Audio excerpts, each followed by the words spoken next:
Hi guys, इस video में आज हम सोल लैंड का 51 और जे डायनेस्टी सीजन 2 का पार्ट 10 एक्सप्लेन करेंगे। अगर आपने सीजन 1 और जे डायनेस्टी के सीजन 2 के पार्ट्स नहीं देखे तो प्लेलिस्ट लिंक डिस्क्रिप्शन में है। तो फर्स्ट सोल लैंड पार्ट 51 को देखते हैं। जैसे कि लास्ट एपिसोड में हमने देखा कि यू हाउ पोसेइडन पवेलियन में मेडिटेट कर रहा था और फिर तभी उसकी सोल पार 30 को पार कर जाती है। ज़्याओ ज़्याओ भी सोल पार 30 को पार कर गई है और तीनों ही काफी खुश हैं। लेकिन तभी वहाँ एक भूकंप सा आने लगता है और एक बहुत ही गहरी आवाज में एक आदमी बोलता है कि स्वानजी बाहर निकलो।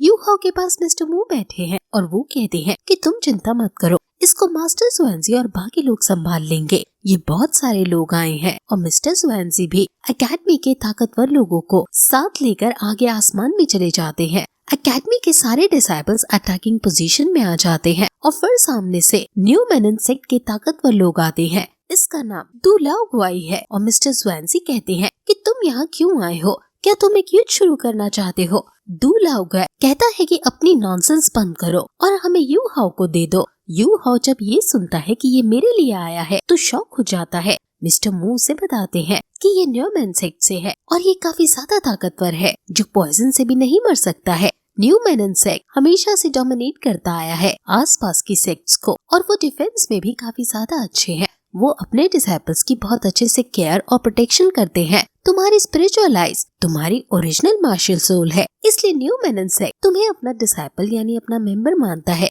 स्पिरिचुअल आइज के मामले में न्यू मेनन सेक्ट से ज्यादा रिसर्च और किसी ने भी नहीं की है। तो अगर तुम चाहो तो तुम न्यू मेनन सेक्ट में जा सकते हो क्योंकि उसके पास जरूर कोई तरीका होगा जिससे वो तुम्हारे सेकंड स्पिरिचुअल अवेकनिंग भी कर सकते हैं। Original martial spirit ordinary martial spirit से अलग होती है और उसे सेकंड टाइम अवेक करना बिल्कुल पॉसिबल है। अवेकनिंग के बाद मार्शल सोल का लेवल और ज्यादा गहरा हो जाएगा और स्ट्रेंथ भी बहुत ज्यादा बढ़ जाएगी। तो बताओ, क्या तुम न्यू मेनन सेक्ट ज्वाइन करना चाहते हो। यू हाउ साफ मना कर देता है कि श्रेक मेरा घर है और भला कोई अपने घर को कैसे छोड़ सकता है। मैं श्रेक को छोड़ने का फैसला अपनी जिंदगी में कभी नहीं लूंगा। वहीं दूसरी तरफ मिस्टर स्वानजी अपने मार्शल अवतार में आ जाते हैं और दू लाओ गुआई भी उस पर अटैक करने के लिए अपनी मार्शल स्पिरिट को एक्टिवेट कर देता है और फिर दोनों एक दूसरे पर हमला कर देते हैं। उन दोनों के हमले के विस्फोट से दोनों ही दूर जाकर गिरते हैं। दू लाओ गुआई कहता है कि तुम और मैं दोनों ही लेवल 98 पर है, लेकिन मेरे पास 2 लाख साल पुरानी सोल रिंग ज्यादा है जिससे अगर तुम में और मुझ में फाइट होगी तो मैं जीत जाऊंगा, तुम मुझे नहीं रोक सकते हो। अब तभी वहाँ पोसेइडन लाइट आती है और दू लाओ गुआई ये देखकर शॉक हो जाता है कि मिस्टर मू मरे नहीं है। मिस्टर मू कहते हैं कि लगता है कि तुम इतिहास को भूल गए हो जो फिर से यहाँ हमें तंग करने चले आए। तुम्हें बस इतना ही जानने की जरूरत है कि यू हाउ ने यही रुकने का फैसला किया है, इसलिए अब तुम और कोई कैलकुलेशन मत करो। अगर करोगे तो तुम्हारी 13वीं आज से 13 दिन बाद मना दी जाएगी। दू लाओ गुआई समझ आता है कि समझदारी अभी पीछे हटने में ही है, इसलिए वो कहता है कि मैं आपका सम्मान करता हूँ, इसलिए आपके खातिर मैं अब यहाँ से जा रहा हूँ, लेकिन यू हाउ पर हम इतनी जल्दी हार नहीं मानेंगे। दू लाओ गुआई अब अपने डिसाइपल्स को वापस चलने को कहता है और कहता है कि हम आपसे बाद में मिलेंगे। मिस्टर जुआन अब मिस्टर मू के आगे आता है और उनको ग्रीट करता है। मिस्टर मू शाओ से को सिटी के लोगों के पास जाकर उन्हें शांत करने को कहते हैं क्योंकि वो अभी बहुत डर गए हैं और बाकी सभी को वापस जाने को कहते हैं। लेकिन वो मिस्टर जुआन को अपने पास बुलाता है और कहता है कि तुम्हें हमेशा इतना गुस्सा रहने की जरूरत नहीं है कि वो किसी का भी हमारे सामने ऐसे एरोगेंट बिहेव करना नहीं सह सकते हैं। मिस्टर मू उसे समझाते हैं कि न्यू मेनन सेक्ट का वो लीडर भी बहुत ज्यादा बड़ी हस्ती है। मैं एक बार उससे लड़ चुका हूँ, हालांकि मैं उससे जीता था, लेकिन वो सिर्फ मेरा लक था। उससे लड़ने से ही मैं घायल हुआ था और मेरे शरीर में ये हमेशा के लिए डिसेबिलिटी आ गई थी। ड्रैगन गॉड डॉलो ने पहले ही अपनी ग्लोरी खो दी है, वो अपने बारे में कह रहे हैं क्योंकि पहले उसको सभी ड्रैगन गॉड डॉलो के नाम से जानते थे, लेकिन अब उनका डर कहीं नहीं रहा है। मिस्टर जुआन कहते हैं कि आप ऐसा ना कहो, आप श्रेक एकेडमी के सबसे ज्यादा सीनियर मेंबर हो और हमेशा रहोगे। मिस्टर मू कहते हैं कि इंसान को कभी न कभी तो ऊपर जाना ही होता है और लगता है कि मेरा अंत अब दूर नहीं है। ये सुनकर सभी शॉक हो जाते हैं कि आखिर ये आप क्या कह रहे हो। मिस्टर मू हंसते हुए कहते हैं कि तुम चिंता मत करो, अभी मैं नहीं मरने वाला हूँ। वो यू हाउ को अपने पास बुलाते हैं और कहते हैं कि जब मैंने पहले तुम्हें देखा था तभी मैं समझ गया था कि तुम अपने साथ कई कहानियाँ लेकर आए हो और उन सभी कहानियों में बेइंतहा दर्द है। ये सुनकर वैंग टांग और ज़्याओ ज़्याओ को भी बुरा लगता है, लेकिन मिस्टर मू उसे समझाते हैं कि तुम अब उस दर्द को पी जाओ क्योंकि अब तुम बड़ा सोल मास्टर बनने की राह पर आ गए हो। अब ये तुम्हारा घर है और तुम यहाँ हमेशा खुश रहो। यू हाउ भी काफी इमोशनल हो जाता है क्योंकि इस एकेडमी ने इसे बहुत कुछ दिया है और आज से मैं तुम्हें अपना डिसाइपल घोषित करता हूँ और जब तक तुम एक भी दिन श्रेक एकेडमी में हो, श्रेक एकेडमी तुम्हें हर खतरे से प्रोटेक्ट करेगा। मिस्टर जुआन कहते हैं कि तुम ऐसे खड़े क्यों हो, जल्दी से उनके डिसाइपल बनो। यू हाउ अभी तक सदमे में था कि मिस्टर मू ने उसे अपना डिसाइपल बना दिया है, इसलिए वो कुछ रिएक्शन ना दे पाया, लेकिन होश संभालते ही वो उन्हें झुककर ग्रीट करता है और उन्हें मेंटर कहकर संबोधित करता है। मिस्टर मू उसे खड़ा करते हैं और फिर वैंग दांग और जियाओ जियाओ की तरफ देखकर कहते हैं कि तुम दोनों भी बहुत अच्छे हो। जियाओ जियाओ, तुम मिस्टर जुआन जी के अंडर रहकर कल्टीवेट करोगी। वो जुआन जी के आगे जाकर झुकती है और उन्हें अपना मेंटर स्वीकार करती है। मिस्टर जुआन जी उसे खड़ा करते हैं और फिर मिस्टर मू वैंग डोंग से कहते हैं कि तुम्हारे पास लाइट एट्रीब्यूट है, तुम मेरे डिसाइपल बन जाओ इस टाइम पीरियड के लिए। वैंग डोंग कहता है कि ये तो बहुत गलत बात है, मेरा लाइट एट्रीब्यूट का मार्शल सोल है जो आपसे मैच करता है, तो मैं भी आपका फेवरेट हमेशा के लिए डिसाइपल होना चाहिए ना। मिस्टर मू काफी हंसते हैं और कहते हैं कि ठीक है, तुम भी मेरे क्लोज डिसाइपल हो। वैंग डोंग भी खुश होकर उनके सामने झुकता है और उन्हें मेंटर कहकर पुकारता है। अब ये बात कर ही रहे थे कि तभी यहाँ एक और विजिटर आता है। मिस्टर जुआन तुरंत उसे देखने जाते हैं और बाहर जाकर वो किसी को नहीं पाते। हालांकि उन्हें एक बहुत ही ज्यादा स्ट्रॉन्ग ऑरा का अनुभव हो रहा है, इसलिए वो अपनी पावर का यूज करके स्पेस टाइम के फैब्रिक्स को तोड़ते हैं और वहाँ से सन एंड मून एम्पायर का राजा निकलता है और वो कहता है कि क्या इस तरह से श्रेक अपने मेहमानों की मेहमान निवाजी करता है। मिस्टर जुआन उन्हें रिस्पेक्ट से मास्टर मिंगदे बुलाते हैं और कहते हैं कि आपका बहुत बहुत स्वागत है। ये देखकर मिंगदे हैरान हो जाता है कि ये मुझे पोसिडियन पवेलियन में आने दे रहा है। मिस्टर जुआन से मिस्टर मू ने ही कहा था कि जो भी हो उसे यहाँ अंदर ले आना और जियान लिंगर से पूरी सोल डिफेंस एकेडमी को बाहर के जंगलों में जाने को कह दो। मिस्टर जुआन ने बिल्कुल ऐसा ही किया और मिंगदे मिस्टर मू को ग्रीट करके उनका नाम पूछता है, जिस पर मिस्टर मू खुद को ड्रैगन गॉड डोलो कहकर पुकारते हैं। मिंगदे उनके सामने ग्रीट करके उनसे माफी मांगता है कि माफ करना, मैंने आपको पहचानने में देर कर दी। मिस्टर मू कहते हैं कि क्या तुम स्पॉट ऑफ डिवाइन जजमेंट के लिए आए हो? अगर ऐसा है तो मुझे माफ कर दो क्योंकि हम वो तुम्हें नहीं दे सकते हैं। उस स्वॉर्ड ने हमारे डिसेबल को बहुत ज्यादा घायल कर दिया है, उसकी अब मरने जैसी स्थिति है, लेकिन हम तुम्हें ये जब लौटा सकते हैं अगर तुम्हारे पास हमारे डिसेबल को ठीक करने का कोई रास्ता हो। मिंगदे उस स्टूडेंट को देखने को कहता है और सभी अब माँ ज़्याओ त्याओ को जहाँ रखा है वहाँ जाते हैं। वहाँ माँ ज़्याओ त्याओ बर्फ की सिल्ली पर सील हुई पड़ी है। उसकी ये हालत देखकर यू हाओ को बहुत बुरा लगता है, लेकिन मिस्टर जुआन उसे शांत करते हैं और मिंगदे अब इसकी हालत को देखते हैं। ये एलियन फायर का ब्लैक स्लैश है और डार्क बार अंदर तक घुस चुकी है और मुझे डर है कि अगर फोर्सफुली इसको बाहर निकाला गया तो बॉडी को भी हार्म हो सकता है, इसलिए अभी के लिए तो यही सही है कि इसको ऐसे ही सील रखा जाए। मिंगदे कहते हैं कि अगर यही बात है तो अभी हम स्वॉर्ड ऑफ जजमेंट को नहीं लौटा पाएंगे और तुम हमारे साथ अब सेकंड फ्लोर पर चलो, मुझे तुमसे कुछ बातें करनी है। क्या तुम बता सकते हो कि पोसिडियन पवेलियन ज्यादा स्ट्रॉन्ग है या फिर मिंगदे? मिंगदे कहता है कि ये तो मैं कैसे बताऊं क्योंकि मैंने पोसिडियन पवेलियन को अच्छे से नहीं जाना है। क्यों न मैं और मिस्टर जुआन फाइट कर लेते हैं और फिर पता ही चल जाएगा कि कौन ज्यादा स्ट्रॉन्ग है। अगर हमारे बीच 100 मीटर का डिस्टेंस होगा तो मिस्टर जुआन जीत जाएंगे। अगर डिस्टेंस इंक्रीज होकर 1 किलोमीटर का हो जाएगा तो मैं खुद को बचाकर भाग सकने में कामयाब हो पाऊंगा, लेकिन अगर डिस्टेंस 10 किलोमीटर का होगा तो मैं आसानी से जीत जाऊंगा और अगर कोई हमारे बीच युद्ध होगा तो मिंगदे तान तो पक्का जीत जाएगा ही। मिस्टर मू कहते हैं कि तुम बहुत कॉन्फिडेंट लग रहे हो। मैं एक बार तुम्हारे सोल गाइडेंस डिपार्टमेंट आया था और वहाँ तुमने काफी अच्छी तरक्की की है। लगता है कि एक दिन ऐसा भी आएगा जब soul guide tool martial soul master को हमेशा के लिए ओवरकम कर देंगे। फिर वो लोग स्टूडेंट एक्सचेंज प्रोग्राम की बात करते हैं कि हमें इसकी तरफ भी आगे देखना चाहिए ताकि हमारी टेक्नोलॉजीज और मेथडोलॉजीज आपस में एक्सचेंज हो सके। अब इस विजिट के लिए मिंगदे उन्हें एक लेवल 9 का defensive soul guide tool gift में देता है कि इसका नाम रेड डस्ट ब्लेसिंग है और फिर अब वो उनसे विदा मांगता है। मिस्टर जुआन उसे बाहर ले जाने लगते हैं। अब तभी उसके चाहते ही सोल गाइडेंस डिवीजन के हेड यहाँ आते हैं और मिस्टर जुआन उनसे पूछते हैं कि क्या तुमने वो कर दिया जो मैंने कहा था, जिस पर वो दोनों खुश होकर हाँ कहते हैं। और फिर हमें पता चलता है कि मिंगदे यहाँ एक मोटिव से आया था। मिंगदे यहाँ आकर बड़े बड़े सोल मास्टर्स का ध्यान अपनी तरफ खींचना चाहता था ताकि बाकी लोग यहाँ श्रेक एकेडमी के चारों तरफ सोल गाइडेंस टूल की कैनन्स इंस्टॉल कर सके और इसमें वो कामयाब भी हो गए। लेकिन श्रेक एकेडमी की सोल गाइडेंस डिपार्टमेंट ने मिस्टर मूक के कहने पर इस पॉसिबिलिटी को भांप लिया और उन्हें उन सभी वेपन्स को खराब कर दिया है। ये देखकर मिंगडे को बहुत ज्यादा गुस्सा आता है कि श्रेक एकेडमी तो हमसे ज्यादा स्मार्ट निकला और फिर यही एपिसोड खत्म हो जाता है।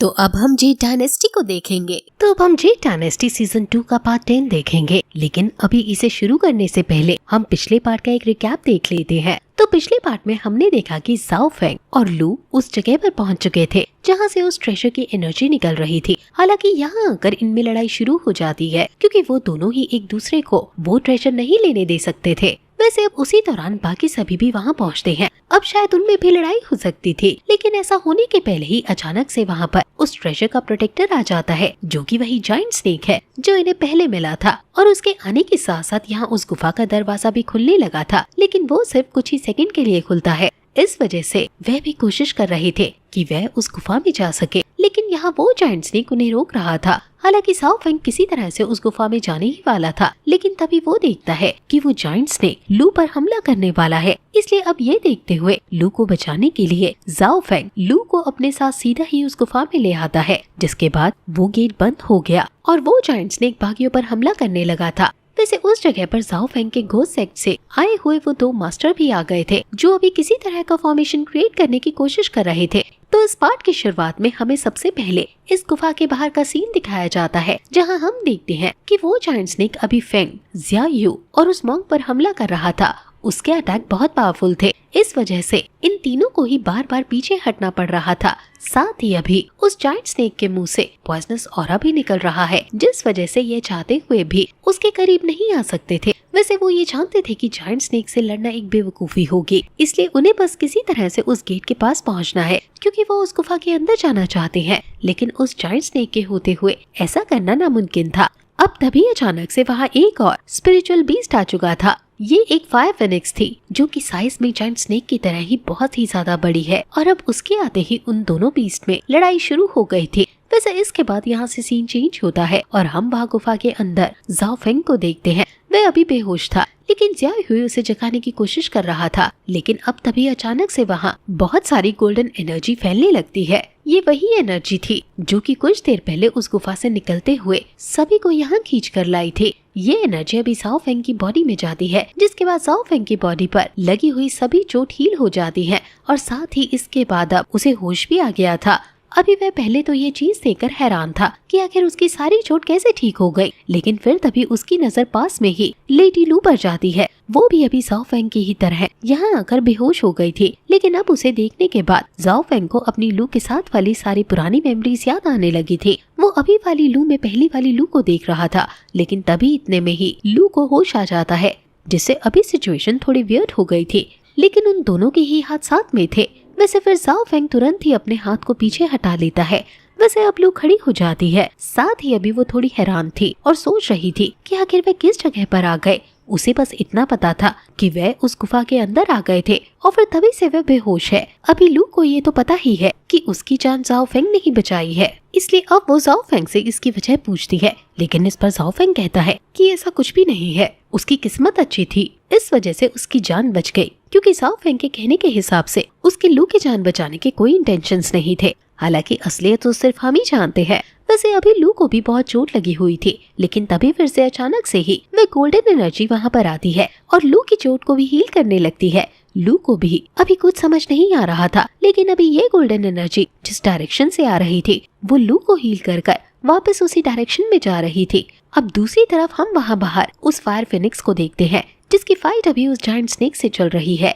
हालांकि वो जायंट स्नेक वैसे तो बहुत ताकतवर है, लेकिन फिर भी वह फायर फिनिक्स के अटैक के सामने नहीं टिक पा रहा था। फायर फिनिक्स को देखकर भी ऐसा लग रहा था जैसे कोई उसे अपनी पार देने की कोशिश कर रहा है। वैसे अभी फिनिक्स फायर के अटैक की वजह से जायंट स्नेक को बार बार बचना पड़ रहा था। अब इसके बाद हम वापस से इधर गुफा के अंदर आते हैं और देखते हैं कि अभी लू और ज़ाओ फेंग दोनों ही उस गोल्डन एनर्जी के पीछे जा रहे थे, और फिर कुछ ही दूर आने के बाद उन्हें सामने एक बॉल रखा दिखता है, जिसके अंदर किसी तरह का लिक्विड रखा हुआ था, और अभी वो गोल्डन एनर्जी जिसने उन्हें हील किया वो भी उसी लिक्विड के अंदर से निकल रही थी। वे उसे देखकर समझ गए थे कि ये जरूर किसी तरह का हीलिंग पोशन है, और शायद यही वह ट्रेजर है जिसके लिए वह यहाँ पर आए थे। लेकिन अब ज़ाओ फेंग जैसे ही उस पोशन को लेने के लिए हाथ बढ़ाता है तो लू उसके हाथ को रोक देती है। वह कहती है कि मैं ये तुम्हें आसानी से नहीं लेने दूंगी। जिसके बाद अब दोनों में फिर से लड़ाई शुरू हो जाती है। वो दोनों ही कोशिश कर रहे थे कि उस पोशन को पहले ले पाए, लेकिन एक दूसरे के अटैक को रोकने की वजह से उन दोनों के लिए ऐसा करना मुश्किल था।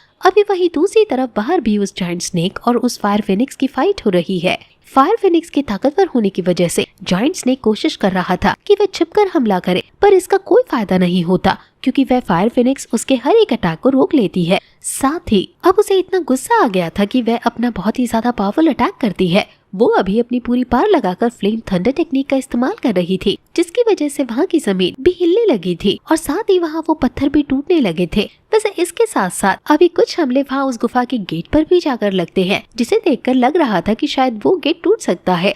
अभी वहाँ अंदर ज़ाओ फेंग और लू की बहुत खतरनाक लड़ाई चल रही है, जिस दौरान वो ये भी देखते हैं कि जहाँ वो लड़ रहे हैं वो जगह हिल रही है। और अब इसके बाद और कुछ अटैक वहाँ उस गेट पर लगने के बाद फाइनली वो गेट मतलब कि वो दीवार टूट जाती है। अब ये देखकर मोंग, फैंग और ज़ियायू तीनों ही हैरान थे और वो खुश भी थे क्योंकि अब वह शायद किसी तरह से उस गुफा के अंदर जा सकते हैं। इसलिए उन्हें ये भी पता है कि उन्हें आगे बढ़ने से पहले किसी तरह से इन दोनों बड़े बीस को चकमा देना होगा, जो करना लगभग नामुमकिन है क्योंकि वो फायर फिनिक्स खुद अभी उस गुफा के अंदर जाना चाहती है। शायद उसे भी वही ट्रेजर चाहिए जिसके लिए ये लोग यहाँ पर आए हैं। वैसे अब हम फिर से यहाँ उस गुफा के अंदर आते हैं और देखते हैं कि ऊपर की जो दीवार है वो बहुत ही तेजी से हिल रही है, लेकिन इसके बाद भी ये लोग उस पर ध्यान नहीं दे रहे थे। पर तभी अचानक से उस ट्रेजर वाले बॉल के अंदर से किसी तरह का स्टोन निकलता है। अभी उस स्टोन के बाहर आते ही उसके अंदर से बहुत सारी गोल्डन एनर्जी एक साथ निकलना शुरू हो जाती है। ये गोल्डन एनर्जी पहले तो आसपास फैलती है और उसके बाद स्क्रिप्चर्स में कन्वर्ट हो जाती है।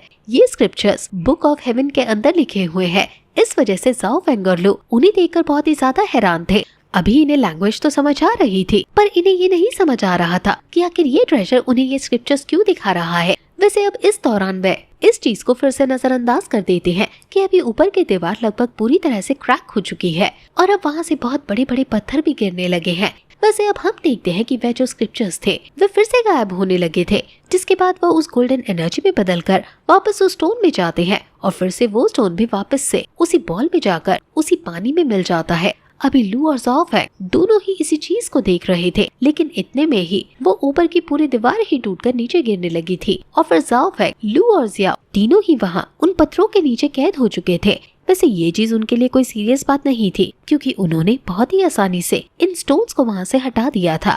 अब यहाँ वह ट्रेजर भी उनके सामने था, लेकिन अब वो लोग उस गुफा में नहीं थे क्योंकि वो गुफा टूट चुकी है, इसलिए वह वापस वहाँ बाहर आ गए थे। यहाँ अभी जायंट स्नेक के साथ साथ उस फायर फिनिक्स को देखकर ज़ाओ फेंग और लू दोनों ही बहुत हैरान थे क्योंकि इतने बड़े स्पिरिचुअल बीस्ट से उनके लिए लड़ पाना नामुमकिन है। वैसे अभी तो उनके सामने सिर्फ वह जायंट स्नेक ही था, लेकिन इतने में ही वो फायर फिनिक्स भी वहाँ पर आ जाती है। अब वहाँ दूसरी तरफ हम घोस्ट सेक्ट के उन दोनों मास्टर्स को देखते हैं।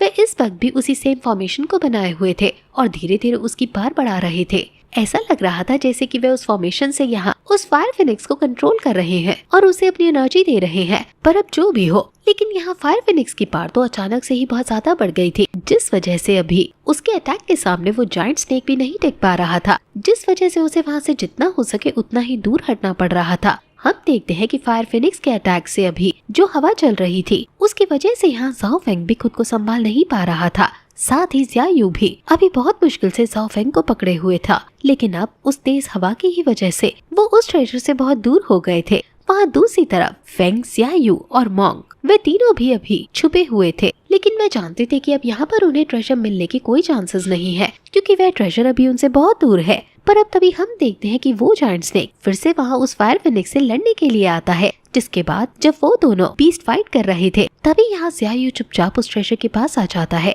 साथ ही अब वो उस पोशन को भी पानी समझकर बॉल को उठाते हुए उसके अंदर का वह सारा पोशन पीने लगता है।